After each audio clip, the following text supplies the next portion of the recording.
Hello everyone. Some people have a healthy distrust of statistics, and they say, like Professor Rutherford at the Cavendish Laboratory, they say, if your experiment needs statistics, you should have done a better experiment.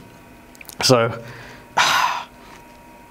that's a nice and simple idea, but a better option, I would say, than avoiding statistics completely is to make sure that you do it right, so that you don't make any mistakes and other people can't mislead you.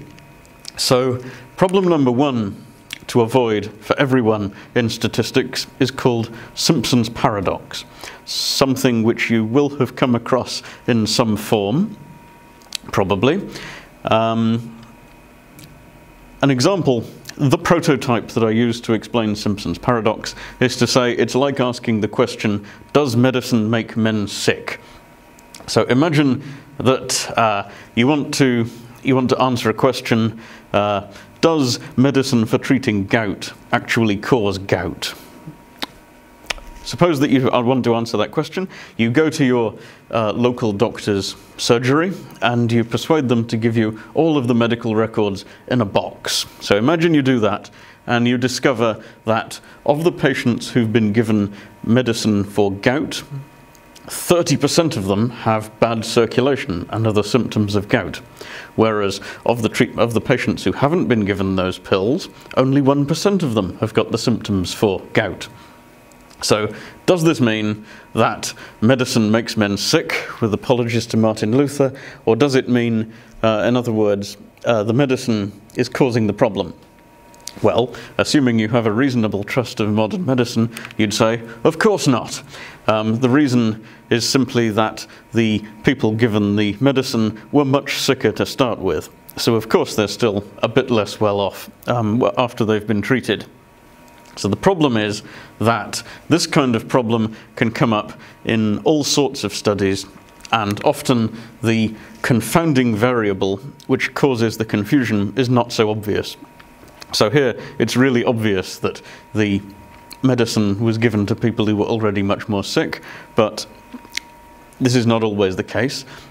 A classic example of a study where the thing which was making people sicker was not a particular treatment, was a 1994 study on kidney stone surgery.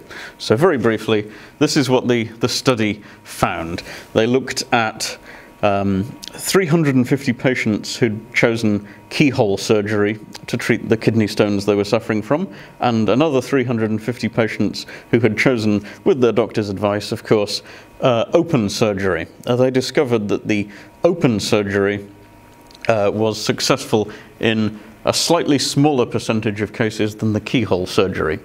So the raw number, this combining all the data together, seems to suggest the open surgery is a bit worse. But actually, exactly the same thing was affecting this data as in the case of the question, does gout medicine cause gout? The answer is no, or probably not, you hope.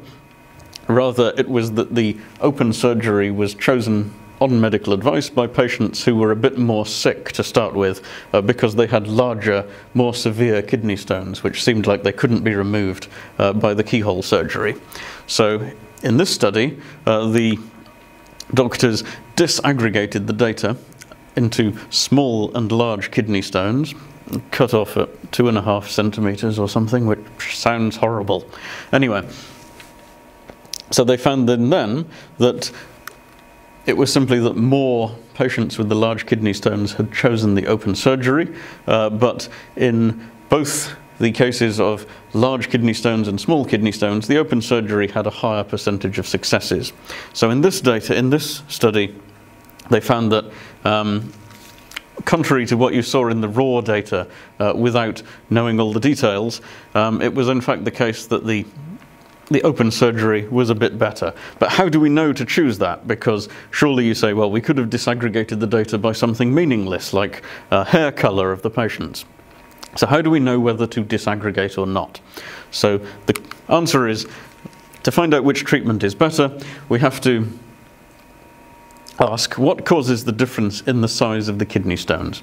So if the small or large size was already established by the time the patient visits the doctor, then the answer is that we need to say that we need to look at the disaggregated data, which showed us that in both cases the open surgery gave a better outcome.